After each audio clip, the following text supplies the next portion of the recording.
Hello dear students and parents, bright future education ग्रुपच्या YouTube चॅनलमध्ये मी डॉक्टर सागर जाधव तुमचे खूप स्वागत करतो.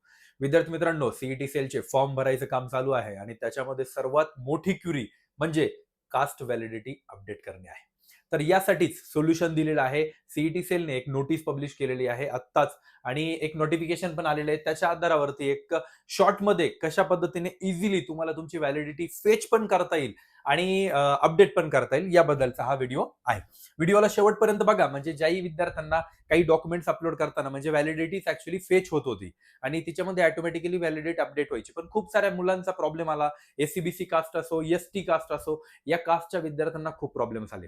त्यासाठी हा स्पेशल व्हिडिओ त्यांच्यासाठी आहे. बघा, caste validity certificate CVC upload facility for the reserve category. ज्याही विद्यार्थी रिझर्व्ह कॅटेगरी मधून आहेत त्यांच्यासाठी अपलोडची फॅसिलिटी या ठिकाणी देण्यात आलेली आहे. आतापर्यंत फेच करत होतं, आता अपलोडची फॅसिलिटी त्या ठिकाणी देण्यात आलेली आहे.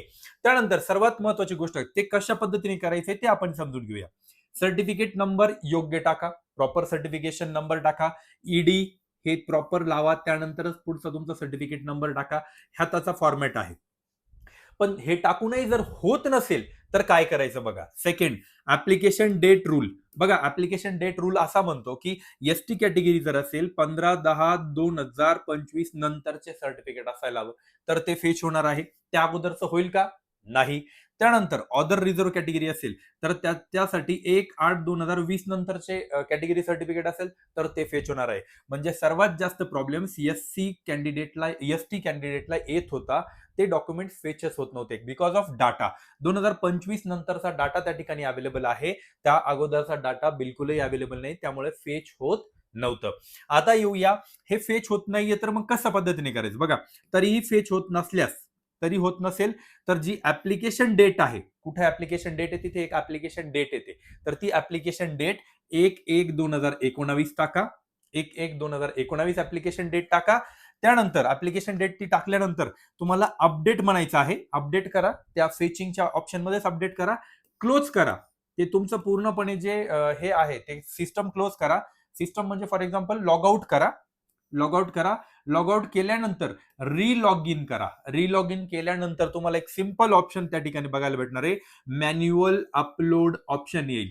म्हणजे त्या ठिकाणी कुठलंही मॅन्युअल अपलोड ऑप्शन मध्ये व्हॅलिडिटीचं सर्टिफिकेट डायरेक्टली स्कॅन करून अपलोड करा. ऍक्च्युअली आतापर्यंत सर्व जेही डॉक्युमेंट्स घेतले जायचे ते मॅन्युअली अपलोड करायच्याच ऑप्शन मध्ये होते. हे फर्स्ट टाइम सीईटी सेलने अप्लाय केलेलं होतं, पण ते सक्सेस झालेलं नाहीये. सो त्यांनी फायनली विद्यार्थ्यांना अपलोडचा ऑप्शन त्या ठिकाणी दिलेला आहे, पण तो अशा पद्धतीने जाऊन मगच अपलोड होणार आहे. विद्यार्थी मित्रांनो, खूप साऱ्या विद्यार्थ्यांना सेम क्युरी आहे. सो विद्यार्थ्यांना काहीही अडचण येत असेल, त्या अडचणींना, कॉमन अडचणींना मी माझ्या व्हिडिओद्वारे जास्तीत जास्त तुम्हाला सोल्युशन देण्याचा प्रयत्न करत आहे. सो सर्वांनी युट्यूबला ऍक्टिव्ह राहा. जेही व्हिडिओज येत आहे त्यांना शेवटपर्यंत बघत चला. त्याबरोबरच अजून एक सर्वात महत्वाची गोष्ट अशी आहे की जे विद्यार्थी एमबीबीएस बीडीएस साठीच अप्लाय करणार आहे, हा फॉर्म आता त्यांनीच फिल करा. जे विद्यार्थी बीएमएस बीएचएमएस ला अप्लाय करताय त्या विद्यार्थी किंवा बीपीटी ला अप्लाय करताय त्या विद्यार्थ्यांनी फॉर्म फक्त पेमेंट ऑप्शन पर्यंत फिल करून ठेवा. पेमेंट करू नका. पेमेंट तुम्ही नेक्स्ट जेव्हा बीएमएस बीएचएमएस जेव्हा ओपन होणार आहे त्या टायमाला तुम्ही ओपन करा. तिथे बीएमएस बीएचएमएस ग्रुप बी सिलेक्ट करा आणि पेमेंट करून द्या. आम्ही सर्व विद्यार्थ्यांना अशीच कल्पना देतोय. बहुतांश विद्यार्थ्यांचं पेमेंट पेड केलेलं आहे, पण घाबरायची गरज नाहीये. पण मॅक्सिमम जे विद्यार्थी बीएमएस बीएचएमएस साठी आहेत त्यांनी हाच पर्याय अवलंबा, किंवा बीपीटीचे जर असतील तर तुम्ही नंतरही रजिस्ट्रेशन करू शकता आणि बीएमएस साठीही नंतर रजिस्ट्रेशन करू शकता. आता घाई गडबड करू नका. Thank you so much. असेच नवीन नवीन व्हिडिओज बघण्यासाठी माझ्या युट्यूब चॅनलला सबस्क्राईब करून ठेवा आणि हा व्हिडिओ सर्वात जास्तीत जास्त विद्यार्थ्यांपर्यंत पोहोचवा ज्या विद्यार्थ्यांना कॅटेगरी व्हॅलिडिटी अपलोड करताना प्रॉब्लेम येतो आहे. Thank you so much.